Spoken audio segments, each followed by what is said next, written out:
First floor, main hall. Mukuro continued moving forwards and was fortunate enough not to encounter Sakura or Mondo. Why Mondo? You'd beat the fuck out of Mondo. Come, like, real talk. Real talk. Mondo's a big guy. He a tough boy. You'd beat the fuck out of Mondo. Come on. It wouldn't be a fight.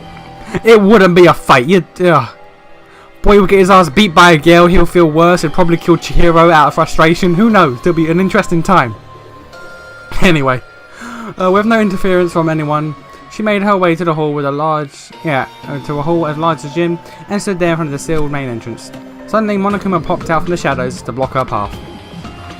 With this hall that resembled a nuclear bomb shelter, replete of all manner of heavy weaponry, Monokuma's silhouette was conspicuously out of place here. His laughter rang through the room as he wiggled his body from side to side. What were you doing at the nurse's office? Did you eliminate your rival for Makoto's affections? Or did you help play matchmaker instead? Either way, don't you think it's kind of adorable to put Makoto and Kyoko in this kind of situation together? Okay, I'm gonna piss off a few people. Fuck your Makoto and Kyoko shipping. I'm shipping this. Fuck your Makoto Kyoko. I'm shipping this. Fuck y'all. Fuck all of y'all. I don't care. This was a suspense film. Those two would be the last couple standing. I know, imagine that. But if this was a horror film, they'd just die anyway. The killer was alive all along. Splat. There goes the blood. Plop. There goes the meat. I'm a huge fan of endings where the characters think they're gonna live, but they're really headed to the final destination, or the final definition. Okay, fair enough. Wait, what the hell is tenation? What does that even mean? Despite Monokuma's angry complaints, Mukuro remained unperturbed. She continued to stare icy daggers at Monokuma, as if she were waiting for him to finish speaking. Well, anyway, I'm just so sad right now. A regulation-breaking delinquent is disrupting the harmony of this peaceful academy. I can't even keep one of my students from one world. Time to say goodbye to your incompetent headmaster. I'm going to use Monokuma Evolution to become a big Magnum headmaster and mold you into a decent student. As soon as he said that, Monokuma extended his claws and waddled toward Mukuro. I keep doing that. So if I'm going to mold you, I'm going to have to kill you first. Right as he finished speaking, Monokuma suddenly charged at Mukuro like a spiked volleyball. But Mukuro was faster and dodged Monokuma's attack. She jumped back, keeping her distance from Monokuma just in case his claws could extend even longer. Just then, a shadowy figure appeared next to her. Mukuro twisted her body to the limits just to narrowly avoid the figure's attack. As she landed on the floor, she immediately saw. So what does the immortal killer want anyway? Are you going to tell the others the truth and escape with them? Even though you know what the outside world is like right now, two Monokumas were speaking to Mukuro in unison. Okay, why? Are there two quotation marks at the front there because it's two of them? Or is it a quote? I don't know. Honestly, I don't mind if you do that. I just can't imagine. I can just imagine the look on everyone's faces when they discover the truth. Why is it two quotation marks like that? Is it to signify both of them at once? Maybe, I don't know. When they discover the truth, it fills me with such heart-throbbing excitement. The two Monokumas continued to speak in stereo sound. You said to destroy my plans, but there's no happy ending waiting for you, no matter which route you take. And you only have yourself to blame for that. Don't tell me you thought they'd be grateful to you. Even if you guys escape here, do you think they'll still forgive you when they get a whiff of that nasty air outside? Some of them might prefer to stay in the school, and some of them might resent you for being kind and showing them the truth. Then again, this is all your fault anyway, so it doesn't really matter what they think of you. Monokuma made a little mistake. Despite facing down two Monokumas, Mukuro's expression did not waver. She understood that controlling two Monokumas simultaneously was a piece of cake for Junko. Mukuro drew an arm-length metal bar from seemingly nowhere and raided herself. It was the remains of the IV stand from the nurse's office, sharpened to a pointed weapon. With her weapon in hand, Mukuro responded in a cold, mechanical tone. That's fine, I'm already used to that. None of the fear she felt when Monokuma suggested that Makoto would blame her appeared on her face. Her path was clear now. She calmly issued a demand to Monokuma. Junko, open the gates. The shock of such a straightforward demand left both Monokumas momentarily speechless, but soon they replied. Huh? Why? So you can all leave together? Another straightforward answer. Both Monokumas faced each other and began gesturing as if they were whispering to one another. Mukuro knew their movements were intended to mock her. Unmoved, she continued to speak to Junko directly. I think they'll understand if I show them the outside world. Then they'll stop the doubt in Makoto. You always find new ways to disappoint me, Mukuro. Did you forget why the school has an air filtration system? It's true that the air outside is polluted, but I don't think it'll kill us immediately. Besides, it's better than being trapped in the school and forced to kill each other. How can you be so sure the others will go along with you? You know what I mean, right? Before the former headmaster got turned into space dust, he interviewed the students and they all agreed that they wanted to stay in the school. That was before their memories had even been erased. Do you really want to betray their wishes? Mukuro blinked and slowly stepped forward. I don't really care about their feelings. Huh? You're all I need, Junko. So don't worry. I'm always watching out for you. I'm going to make sure you feel despair. And I'm going to make Makoto and the others happy. This girl has some weird twisted logic where she's not betraying Junko by betraying Junko. It's like some weird logic was like, I love you, therefore I want you to suffer because you like suffering. It's fucked up. If you want to revel in your own despair that badly, then I'll trust that hope Makoto gave me and take my chances with them instead of you. Mukuro's brief but powerful words caused the Monokumas to turn and talk to each other again. Oh my, this doesn't look good at all, Monokuma. This child doesn't realise her own hypocrisy. She's so disappointing that she's starting to reach critical mass, right, Monokuma B? The two Monokumas looked at Mukuro, who seemed ready to destroy them, and said, What do you think, Monokuma C? Mukuro was taken aback by their question, but her instinct suddenly kicked in, and she was immediately dodged away. At that moment, a third Monokuma claws extended, passed by where her head had been previously. This new Monokuma unit landed with several spins and faced Mukuro, who had clung to the remains of a surveillance camera still attached to the ceiling. I agree with you both, A and B. The three Monokumas lined themselves up. To the students locked inside this academy, this sight would have been akin to a nightmare. Right on! The three units began speaking in perfect harmony as their 6 eyes looked up at Mukuro. Suddenly, they each jumped away in 3 separate directions and kicked off the walls. The path of each unit's triangular attack and all converged at a single point, Mukuro, who was still clinging to the ceiling. She was surrounded by razor-sharp claws coming at her from different directions. But this situation wasn't even a nightmare to Mukuro.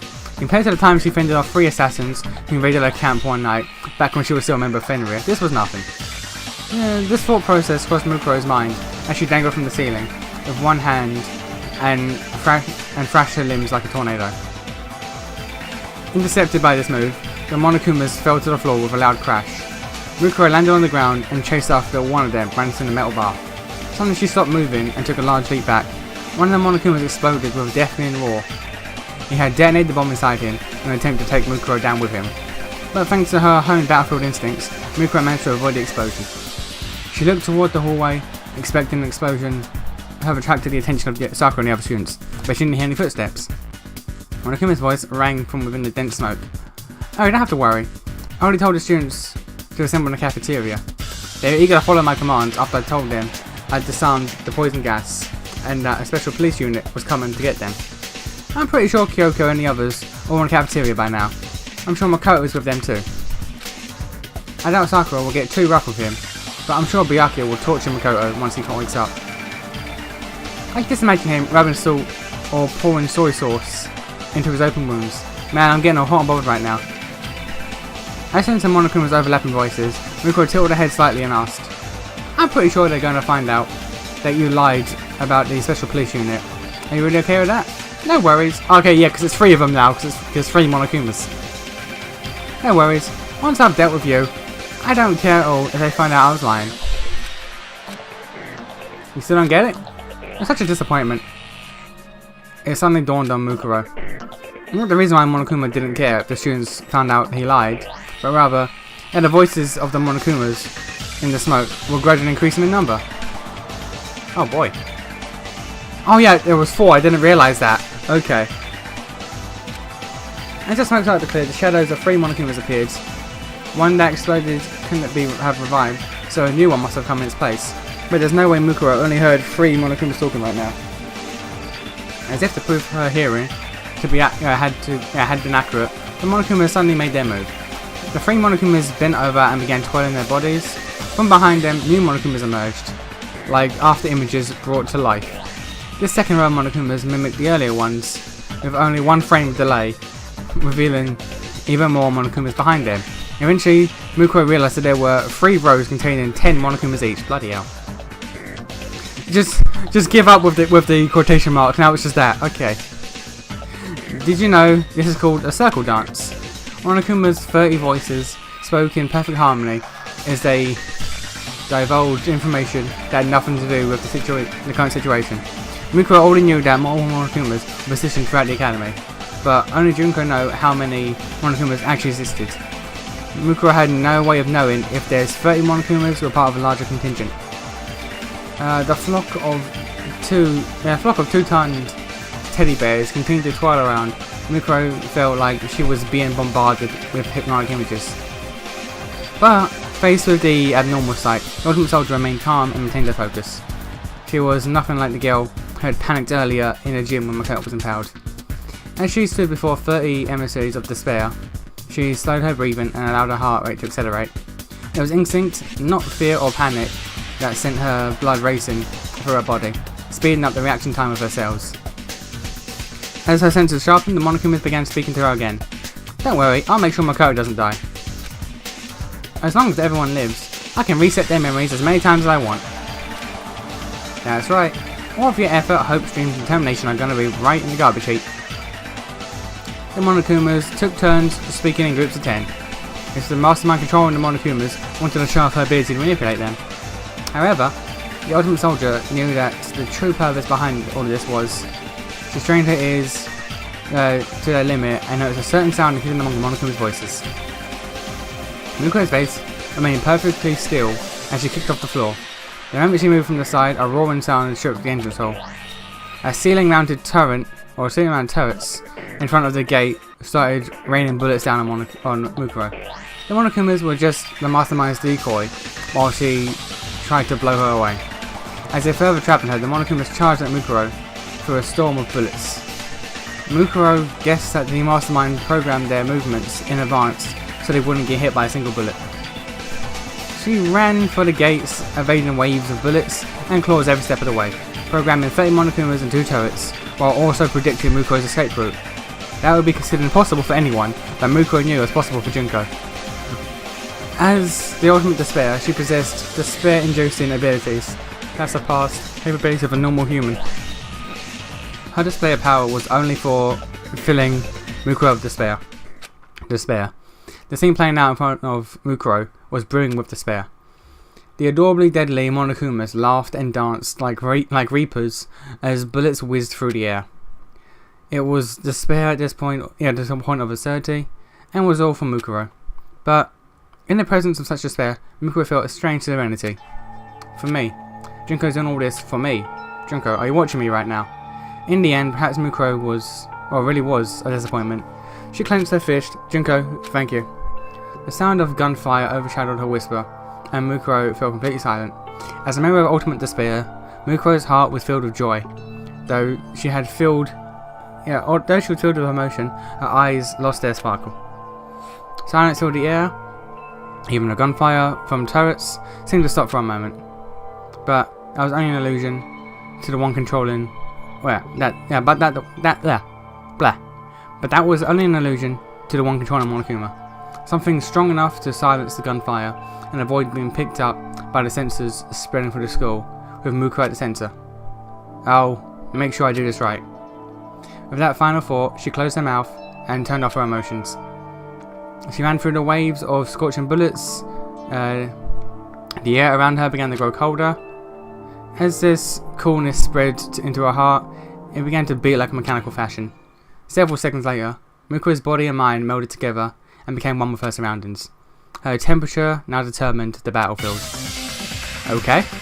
Despair, bullets and Monokumas filled the area.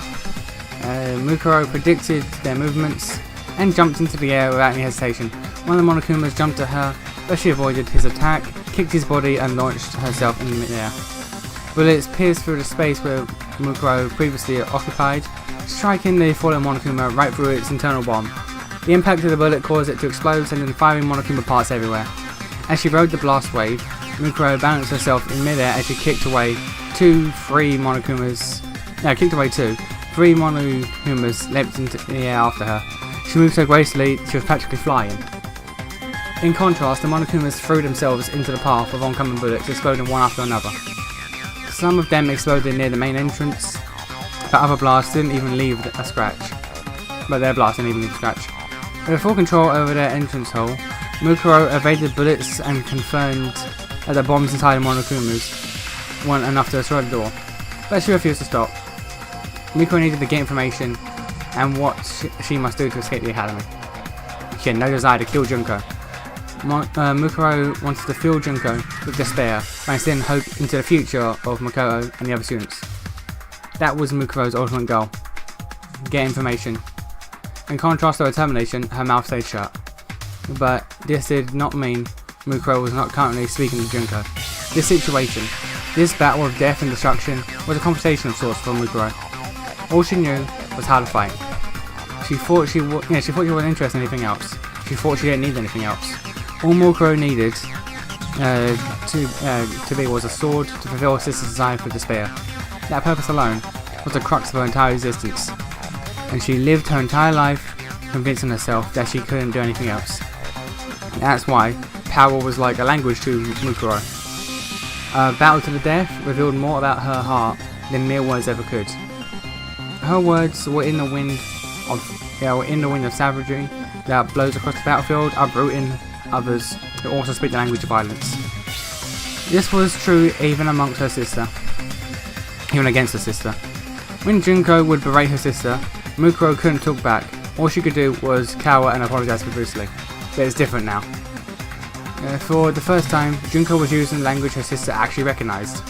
The child of despair, who tore the world apart, was speaking to her sister with a language of power. Mukuro's heart was filled with joy. For that reason, she strengthened her focus on her conversation with Junko, and that emotion began to gradually disappear. On the frigid battlefield, Mukuro continued her heated conversation. Endless rounds of despair fired from the school's turrets, but Mukuro's words intercepted every last violent shot that threatened to shatter her body and mind in half.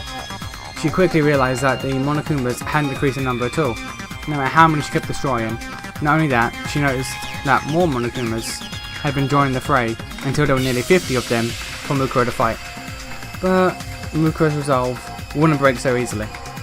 As she continued to wield her power, her heart began to fill with something that was neither hope nor despair. She learned despair from being abandoned by Junko, and she learned hope from her acts of violence. For Mukuro, she had no interest in this world. This small space in front of the gate was a reflection of her life, a representation of her perfect world. This disappointing girl, filled with endless disappointment, who knew of no other way to live, continued her lonely dance. She surrounded herself in the rhythm of despair, which accompanies the music of hope. Computer room's innermost area, Monokuma room. How much time has passed? Surveillance cameras at the gate are capturing footage of countless Monokumas falling at the hands of a child who fought like a raging demon. Monokumas bolstered numbers, and now 100 of them were trying to sink their claws into Mukuro. Most of them were running on autopilot, reacting to her movements based on prior information they had received in advance. But despite standing before hundreds of mechanical adversaries, Mukuro's face showed no fear. She hadn't sustained a single injury, giving her a presence that was nearly divine to behold. Though Sakura Ogami was powerful enough to injure her arm, Mukuro in her current state could potentially fight Sakura to a draw, not relying on firearms. She took complete control of the battlefield, taking in her surroundings as they were a part of herself. She dodged attacks from the rear as though she had eyes in the back of her head, and stabbed through Monokuma's weak points with a metal bar. No matter where the attacks came from, Mukuro deflected them all as if her skin were covered in eyes. Describing her as an ultimate no longer did her justice. Mukuro had transcended the boundaries of humanity, becoming a pure killing machine. But despite that, even though she understood the ludicrous power her sister possessed, Junko was not afraid. She felt not one iota of fear. After all Junko could feel was despair. She even started to admire her sister's attempt to fill her with despair, but that sentiment quickly filled Junko even. What is that? Orgastic. Or what is that word? Orgiastic. I don't know. Ecstasy of despair. I'm gonna have pretend that word was meant to be orgasmic. But I don't know. Junko knew. She knew that Mukuro was neither hope nor despair. She was just a phenomenon. A disappointing girl who no longer understood herself, who only knew how to be violent because it was all she could believe in anymore. Mukuro had become an avatar of destruction beyond that of any military force. She couldn't even be considered a soldier anymore. She was a natural disaster, like a typhoon or a tornado. Or perhaps like gravity. She was now a fundamental force of the universe that only existed to bring despair to Junko. The mastermind enjoyed watching her sister go all out. If Mukuro destroyed everything and ruined her life, Junko would still be confronted by despair. She could just go right ahead and overpower her. Junko considered this for a few seconds until a familiar, hopeless habit reared its head. Her habit of getting so bored that it made her sick. The girl who had been grinning as she watched the screen now bore a look of calm stoicism as she reached for the microphone connected to the Monokuma speakers. Mukuro was no longer a human anymore, but Junko knew how to bring her back. It was a simple feeling, really, and with that, a hopeless feeling for Mukuro in her mind, the mastermind said just one word: Mukuro.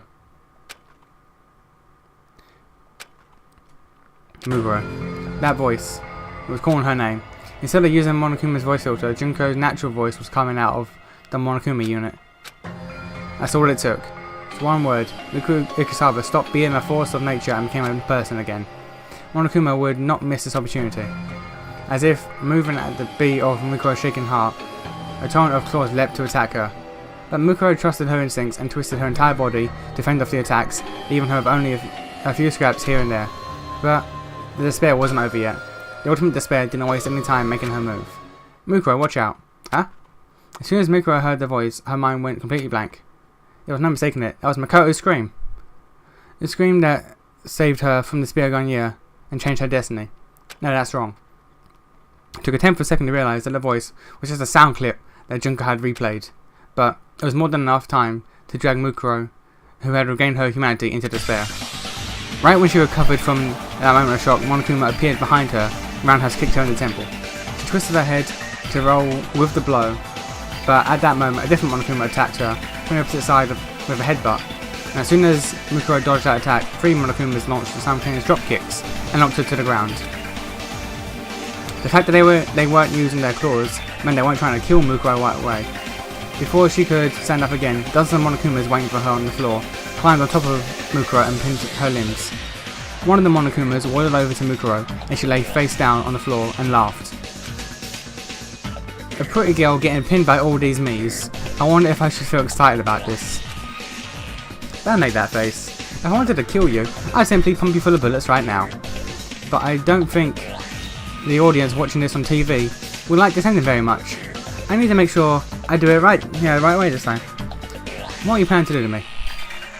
Mukuro asked in her emotionless voice. Monokuma guffawed and answered, "Nothing. I'm just going to stick to the original plan and make you play the killing game at this school. I'll erase everyone's memories again, and I'll just make them redo the introductions and the entrance ceremony once again." In typical Monokuma fashion, he leaned his face toward Mukuro. "But it'd be boring if we had to redo everything. Maybe this time, I'll have you participate as Mukuro Ikusawa. I'll take away even more of your memories, like I did with the irritating detective girl. you'll just be a poor little girl with no memory at all. As Monokuma talked and wriggled his body from side to side, the other Monokumas danced and twirled around. Amid this fantastical scene, Monokuma continued to describe his hopeless plan in a nonchalant manner. At first, you'll be the girl with amnesia, and everyone will feel sorry for you. But as they unravel the mystery of this academy, they'll find out who you really are. It's exciting to think how they'll treat you when that happens. Knowing you, you'll probably kill someone purely on instinct. Maybe I should rethink my rules about self-defense. You can't. Her memories would be erased. There was nothing she could do about her classmates hating her. But losing her childhood memories would mean her connection to Junko would be severed as well. Even if Mukuro had no interest in the world, that was unbearable for her.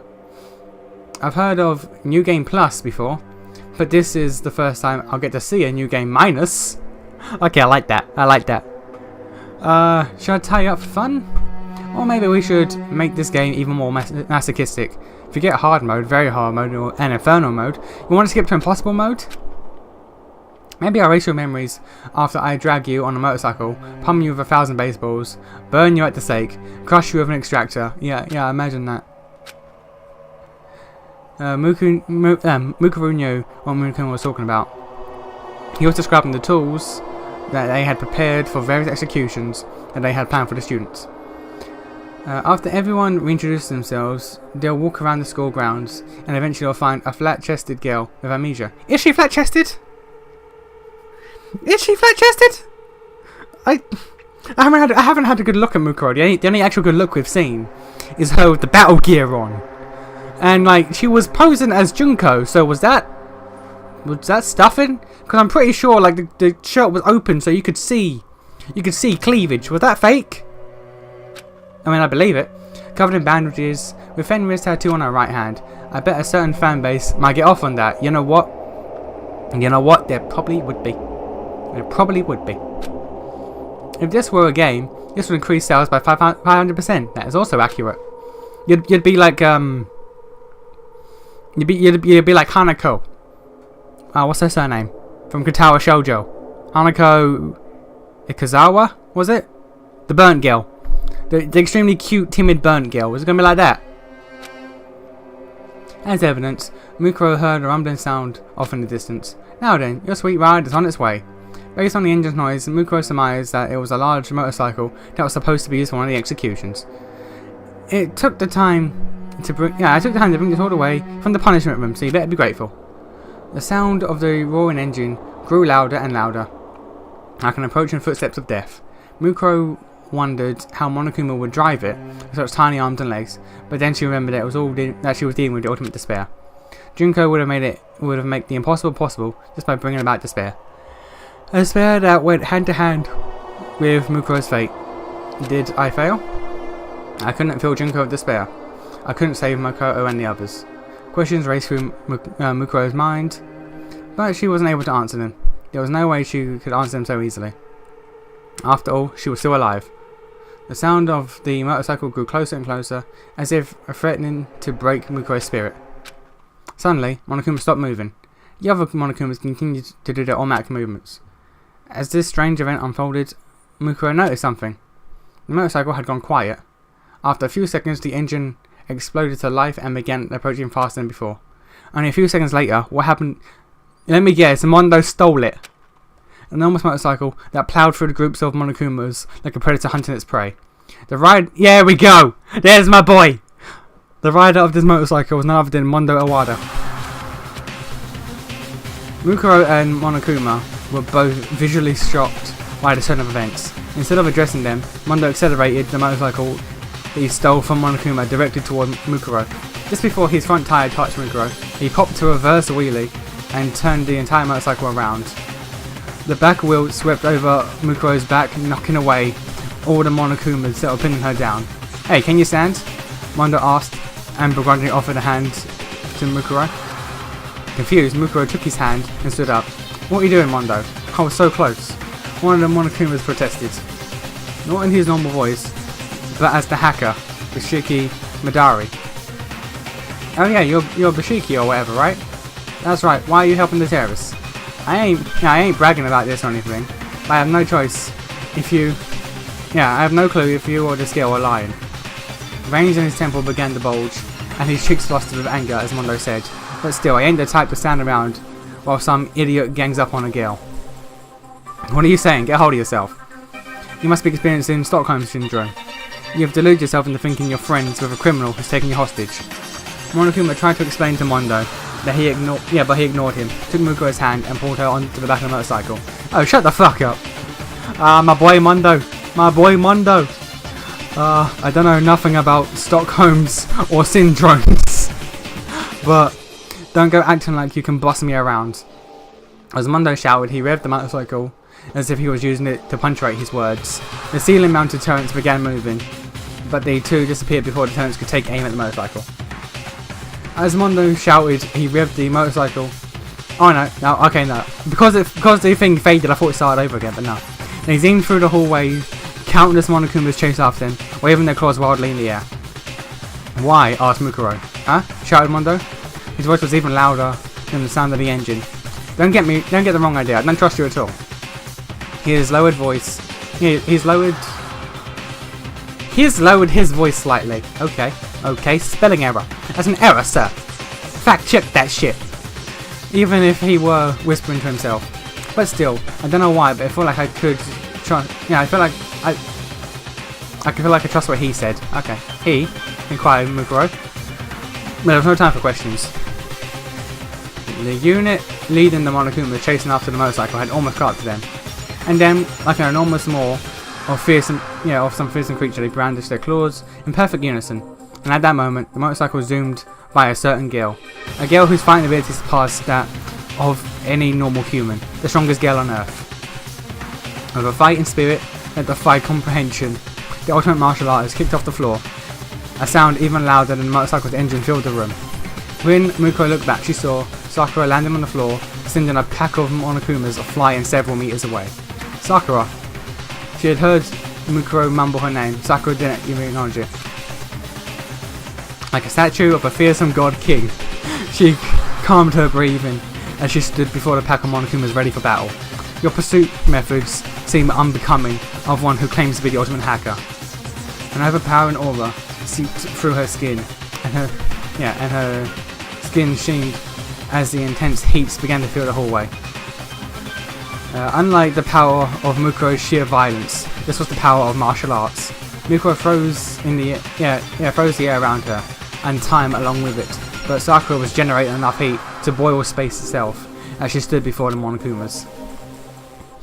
With that heat stinging her back, Mukuro looked ahead.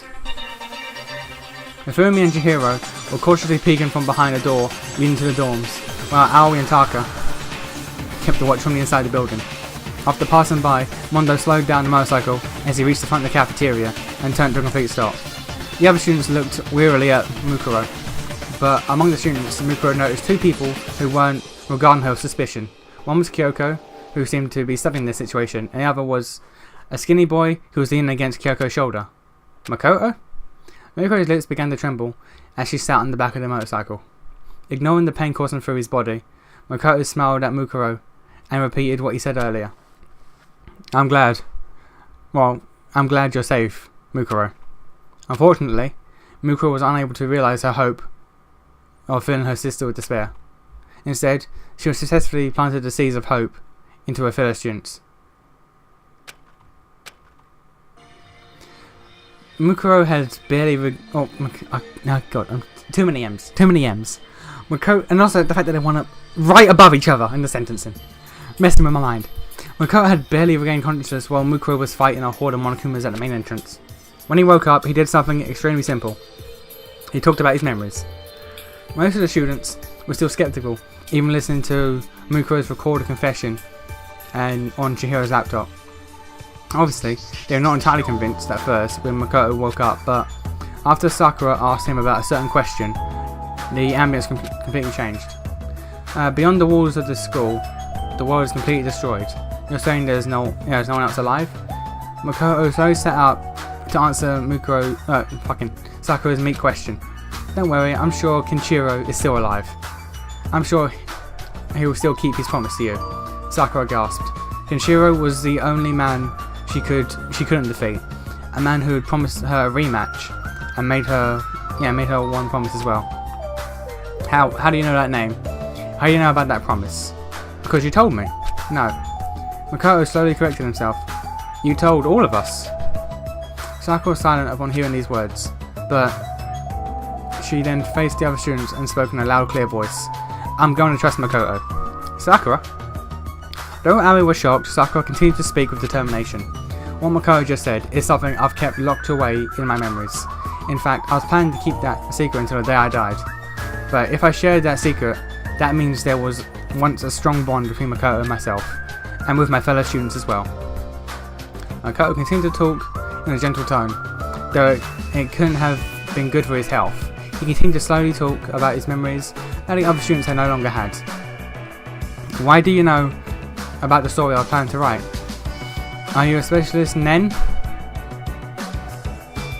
I think that's a Hunter x Hunter reference. I haven't watched Hunter x Hunter, but I've heard that Nen users are a thing in Hunter x Hunter.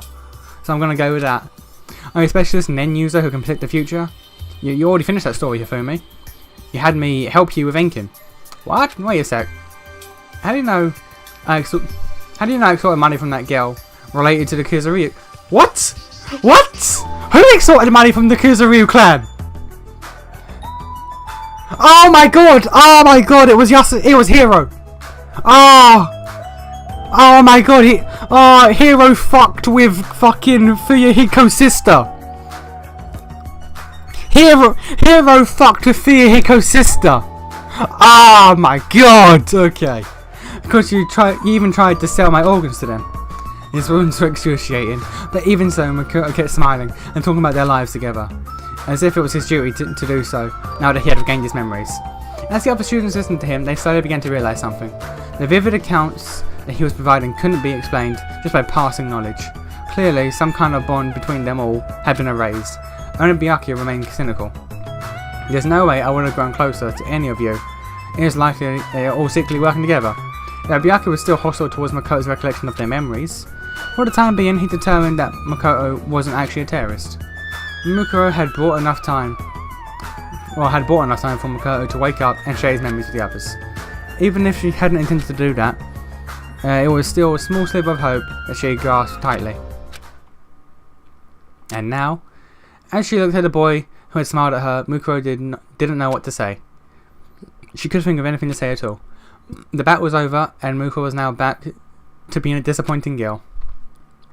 She turned away from everyone's faces and apologetically climbed off the back of the motorcycle. But Mukuro saw her and slowly opened his mouth to say, "Thank you, Mukuro. You saved my life." Mukuro gave her words a sincere gratitude between her weak breaths. I read that sentence completely wrong. Mukuro gave her words of sincere gratitude between his weak breaths. I read that, and my brain misinterpreted that entire sentence, but I said it anyway, and I think I said it wrong. Anyway, Mukuro couldn't bring herself to look at him, and she mumbled to herself. Why? Huh? If Kyoko told you, then you already know that I did it, right? After regaining his memories and learning the truth, Mukuro should have been nothing but a hated traitor to him. Why would he smile at someone like her? Mukuro kept her head down. Mukuro smiled as if he was unsure of how to respond and said, "Well, I guess you're right, but you also saved my life many times during these past 2 years, and..." Really? Mukuro took a deep quiet breath and smiled at Mukuro again. "You're my friend. We all spent time with each other.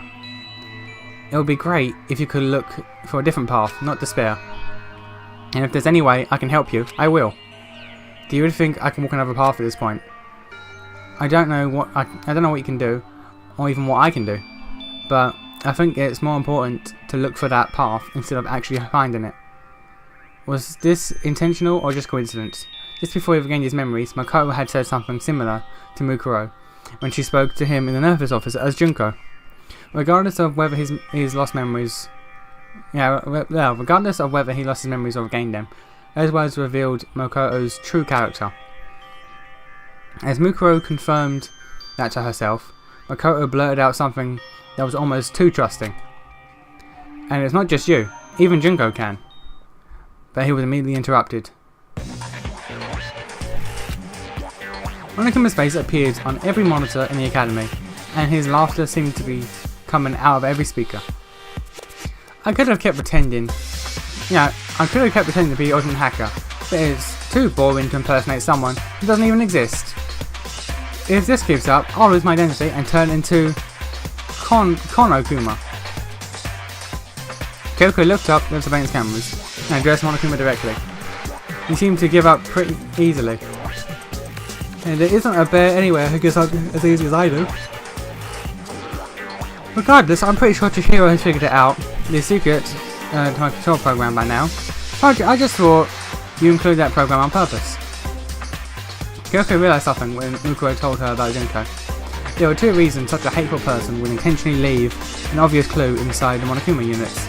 Either Junko wanted the students to learn the truth about the outside world and themselves on their own, and turn their hopes into despair, or she was looking forward to that clue resulting in their own plan being undone, which would allow her to feel despair toward herself. She was an angel of everlasting darkness, delighting in her own despair and using it to spread despair and destruction to those around her. Why would someone like that continue to play the role of Monokuma?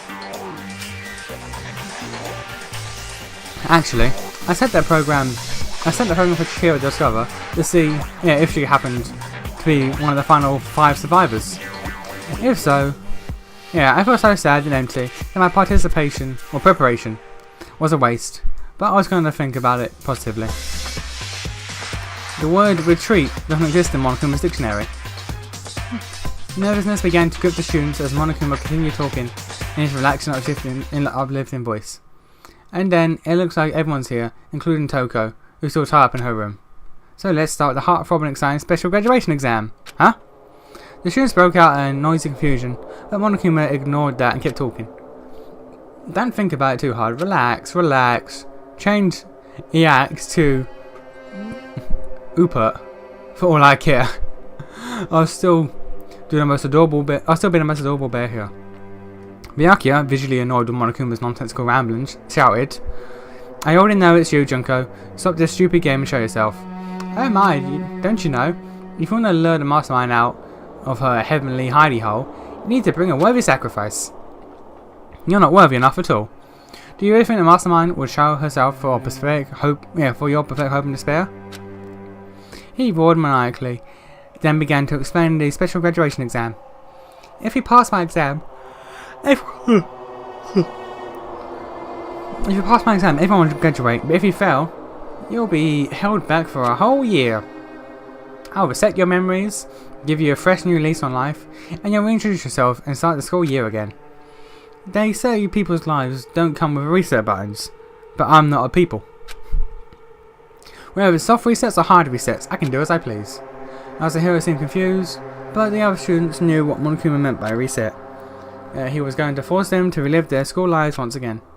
As Yasuhiro struggled to understand, Taka pointed to a nearby monitor and shouted, Stop this already. No matter what you do to us, we'll never commit murder.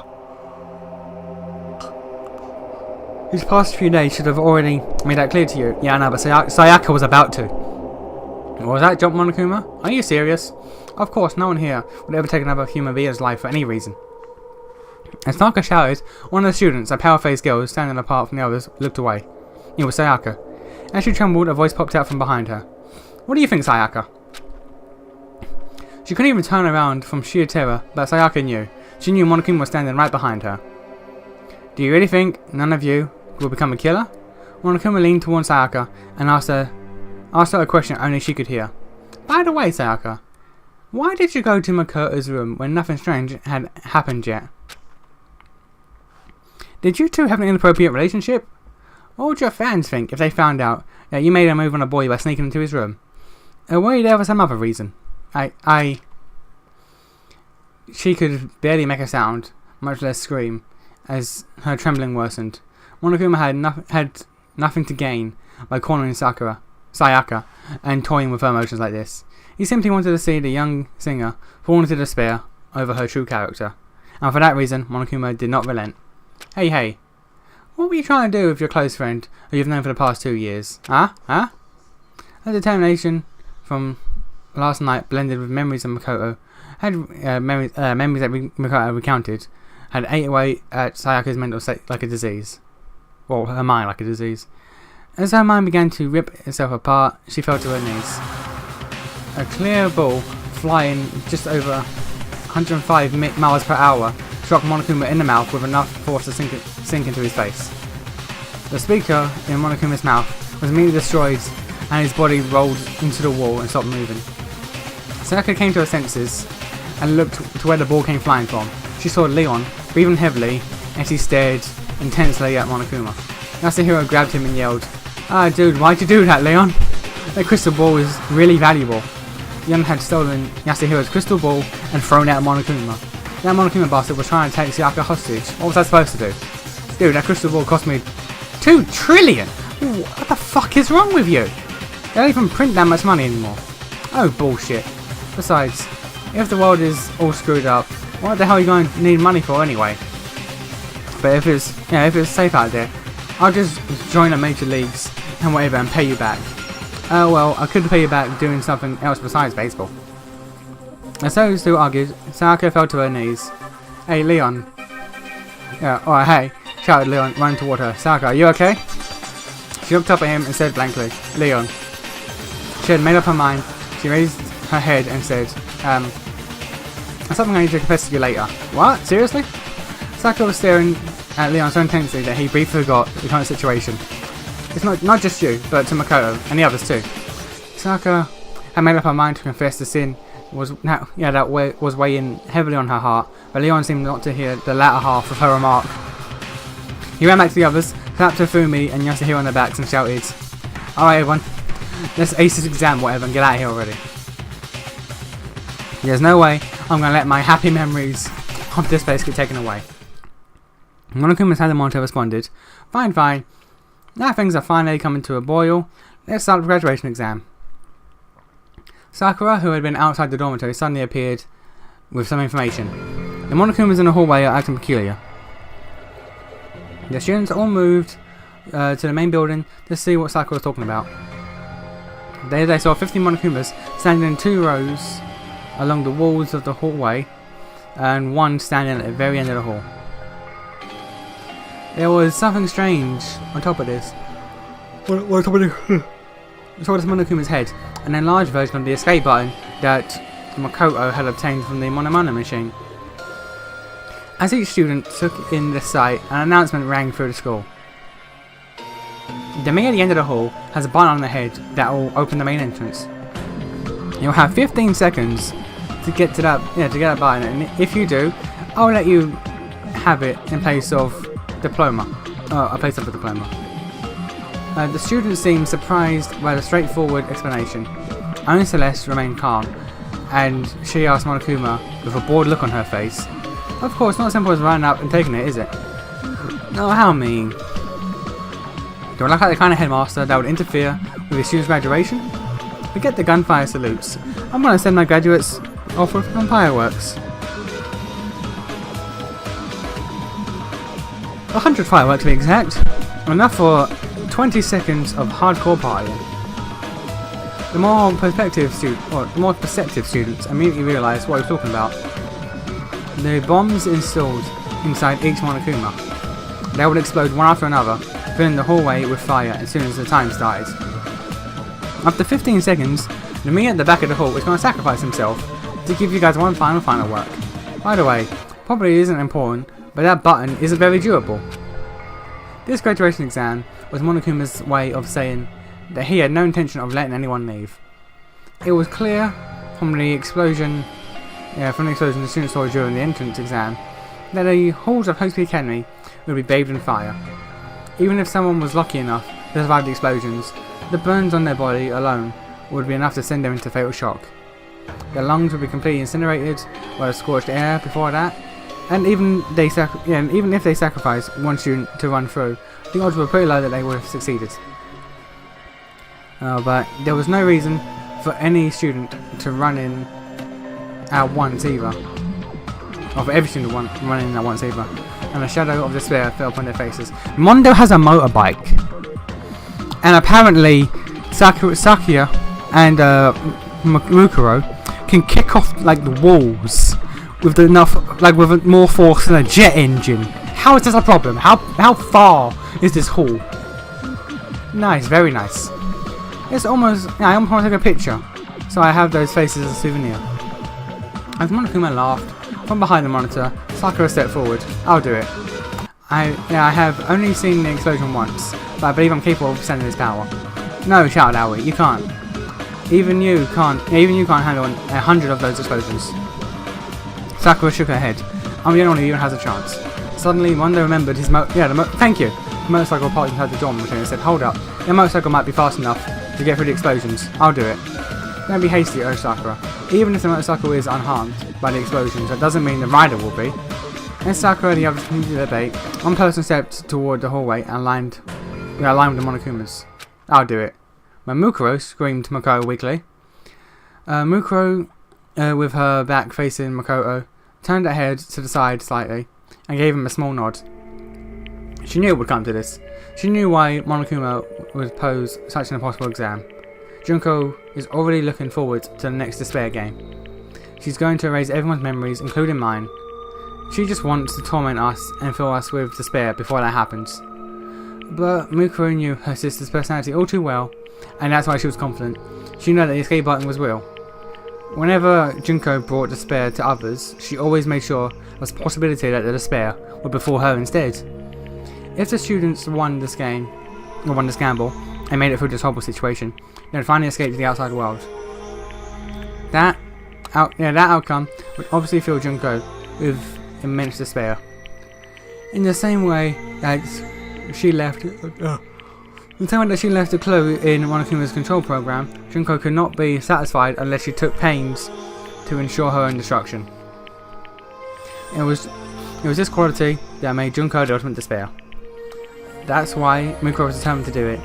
She knew she was the only person who stood a chance of making that outcome possible, even if she had to risk her life. But right now, Mukuro wanted to live more than anything.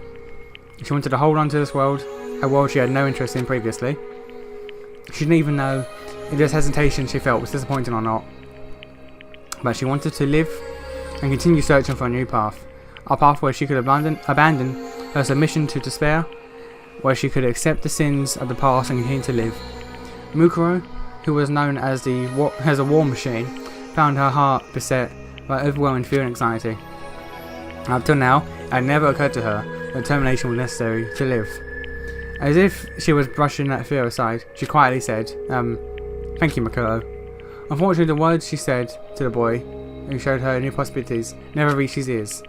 Sakura, however, heard her, and frowned as she said, if you plan to sacrifice yourself as an act of penance, I'll stop you with all my power. Though her words were firm, there was an unmistakable affection hiding in them. Both girls had dedicated their lives to battle, and yet Mukuro felt a twinge of jealousy towards Sakura for possessing something she lacked. Mukuro leaned towards Sakura and whispered in her ear, What? Are you serious? As Sakura's frown intensified, Monokuma's voice bled through the halls. Alright, I'm going to start the exam now. Ready, set, go! There was no time for questions or objections. The frontmost Monokuma exploded, sending a roaring wave of heat through the hall. But Mukuro didn't look away. She began moving, powered by resolute determination. Monokuma room. As soon as the graduation exam started, the mastermind focused her control entirely on the Monokuma holding the control button, and completely synchronized her field of vision with it. She knew what was going to happen next. She could predict that her sister, Mukuro, would do in this situation, or do this exact situation, where she would choose to focus her superhuman skill with weaponry, and so, through Monokuma's eyes, she wanted the scene to unfold exactly as she predicted. A pointed metal bar thrust through the explosions, heading straight for the weak point, and the Monokuma holding the button. Specifically, it was aiming for the point where the bomb's detonation system and Monokuma's power source were overlapped. It flew straight and true, as if it had been fired by a master archer. In order to bring despair to Monokuma, and by extension Junko as well, the super soldier known as Mukuro Okusaba threw the pipe like a spear, so it could attack the same weak point as she pierced the nurse's office. As explosions filled the hallway until only 5 remained visible, the spear's speed and precision as it soared to its target, defied all human logic. But the mastermind knew. She knew that Mukuro had used her power to fill the world full of despair. Power was all that disappointing girl had. But that power was useless against Monokuma. The mastermind predicted that Mukuro would put all her effort into a throw, and Monokuma caught the metal bar perfectly between his hands. The force of the throw knocked Monokuma back several yards, but the pointed end of the bar never pierced through his chest. Well, that was disappointing. The mastermind turned to look at a different monitor. She wanted to see the look on Mukuro's face when she realised that she failed to strike Monokuma. The despair in seeing the final Monokuma explode right before her eyes completely obliterated the trade button.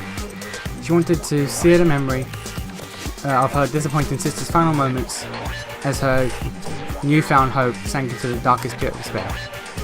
On instinct, she turned her attention to the surveillance camera that hadn't been destroyed, but instead of seeing Mukuro and the others, she only saw Sakura, who looked as though she had finished launching an attack.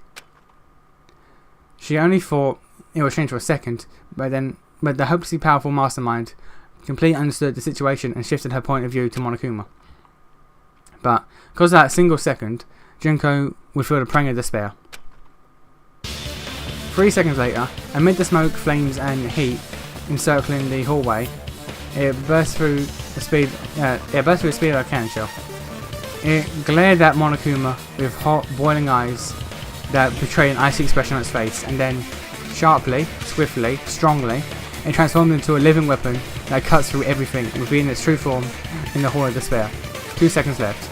Monokuma, who was still holding the iron bar in his hands, tried to move, but at that exact moment, the living weapon carved the path through the flames and appeared before him. His body, which had never been wounded on the battlefield, was sustained all manner of burns and injuries. And even so, it did not falter. The fire in its eyes never flickered once. 1 second left. The living weapon, Mukuro, slammed her knee into the back of the metal bar her Monokuma was holding. The sharp tip of the bar pierced through the Monokuma like a rail spike, shredding the detonator and his power source into pieces. Time's up. The 100 explosions ceased and the smoke blanketed the hallway. Mukuro had dived into Monokuma, and the pressing escape button now rested in her hands. She and the other students of HP Academy had passed their graduation exam. It was only a small amount. In despair. Monokuma had tasted it in only 3 seconds. First floor hallway. Junko. Mukuro looked down at Monokuma. It could no longer move or self-destruct. When she spoke to him, the static-filled voice emitted from its mouth. It seemed his communication function still worked. I never expected you to do that. He still sounded like Monokuma, though his voice modulator was unharmed as well. Or it seems it was unharmed as well. I must have overestimated you. I never thought you'd need anybody's help on the battlefield. When I gave the signal, please launch me forward with a roundhouse kick. Mukuro whispered these words to Sakura just before the explosion started. After Mukuro threw the metal bar, she jumped into the air. At that exact moment, Sakura unleashed her roundhouse kick. Right when Sakura's foot made contact with her own, Mukuro used the force generated by her kick to propel herself to Monokuma. Using the ultimate martial art's superhuman attack like a springboard, she shot herself through the air like an artillery shell. Enduring intense heat, shrapnel, and blood-draining G-force, she stayed conscious as she charged through the hallway, engulfed with explosions and despair. Mukuro trusted Junko. She trusted Junko to predict that she'd throw the metal bar and catch it accordingly. She'd try to look at her face as the despair sets in. The Junko Enoshima she knew would definitely do that. Although Mukuro hadn't predicted that her sister would try to kill her with the spears of Gunyear, she had a better understanding of her actions now. As Mukuro stared Monokuma in the face, all he could do was laugh scornfully. You put your life in someone else's hands for a deadly battle. I don't know how I feel about that. You'll always be a half-assed disappointment. I guess this time, I'll just say I lost because I didn't see this much disappointment coming. In the end. Mukuro shook her head at Monokuma. No, you're wrong, Junko. Huh? If you want to talk about winning or losing, I think we lost before it even started.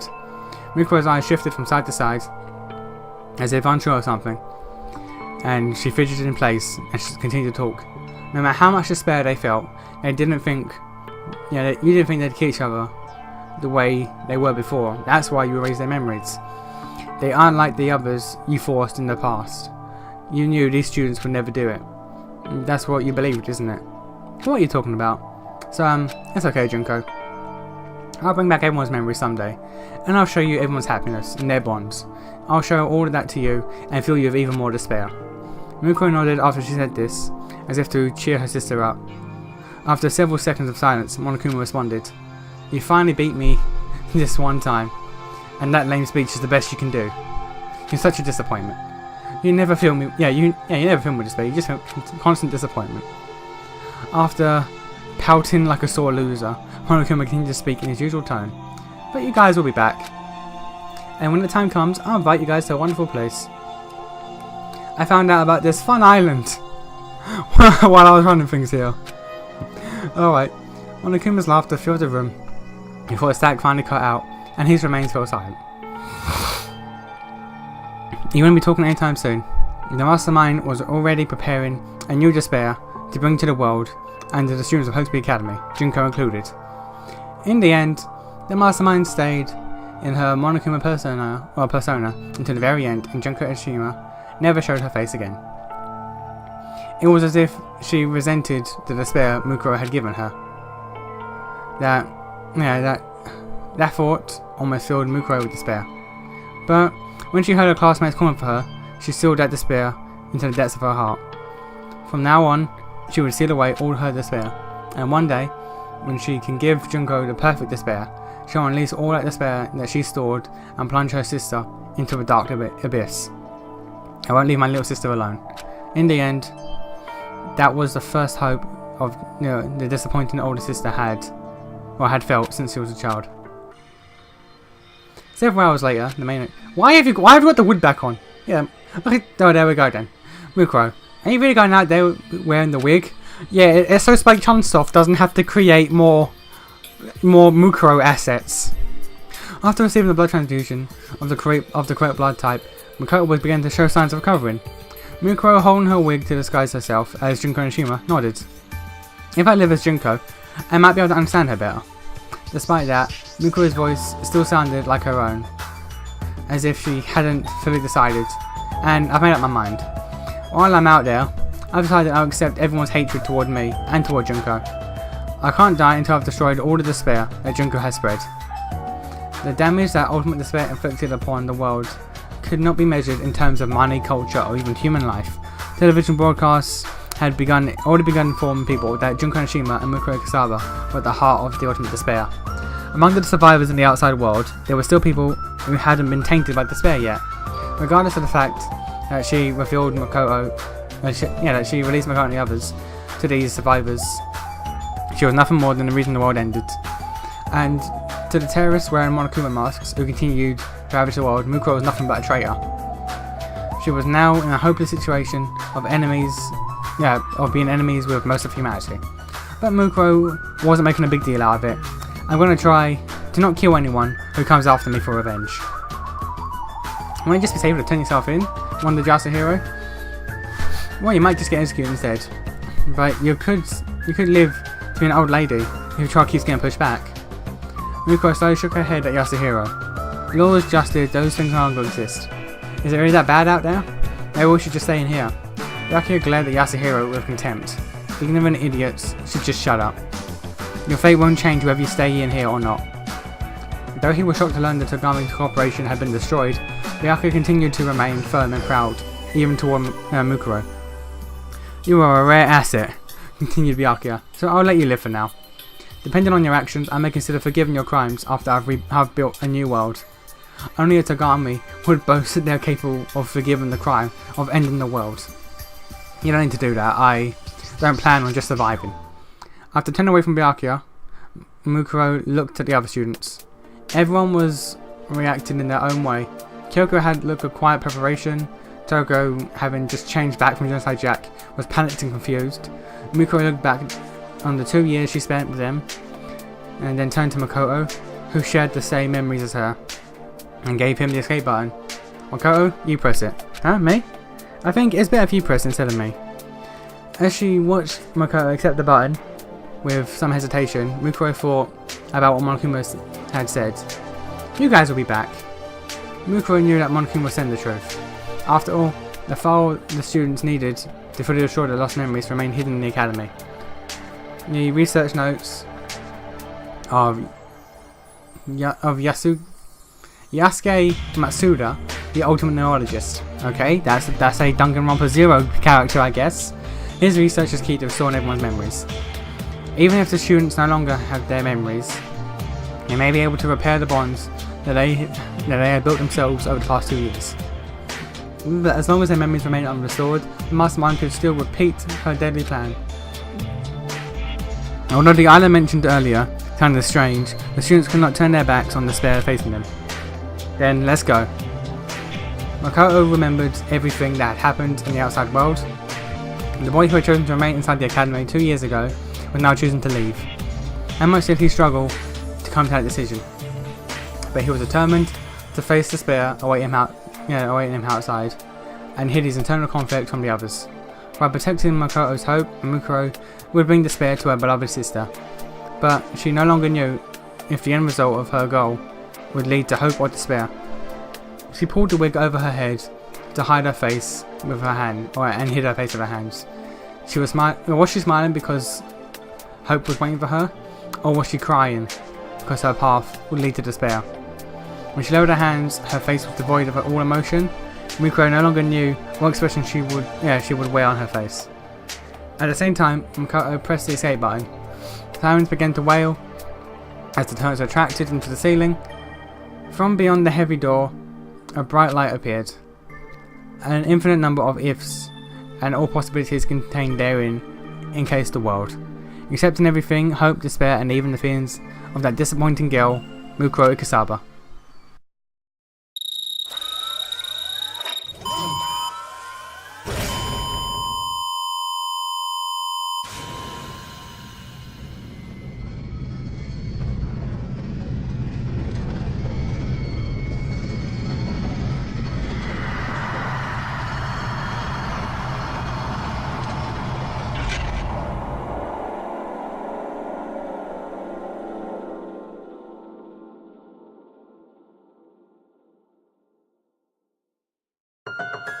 Aw, damn, son.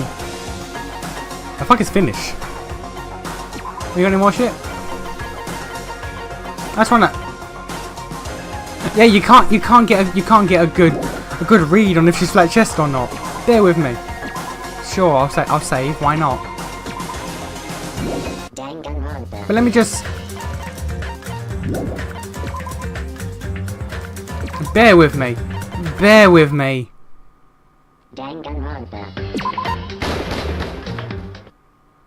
Because I don't think it's not in the second game. I'm almost certain. Bear with me real quick. Wait, day 1. Why is? Ah, fuck it.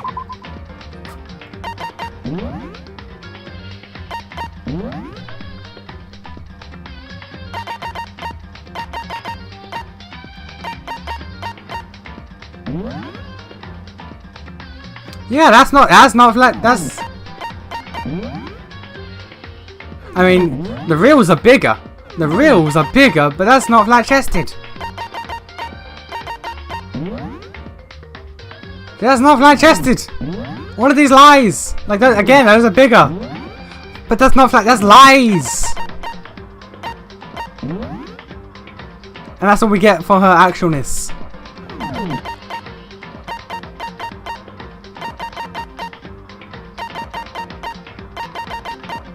Is any more?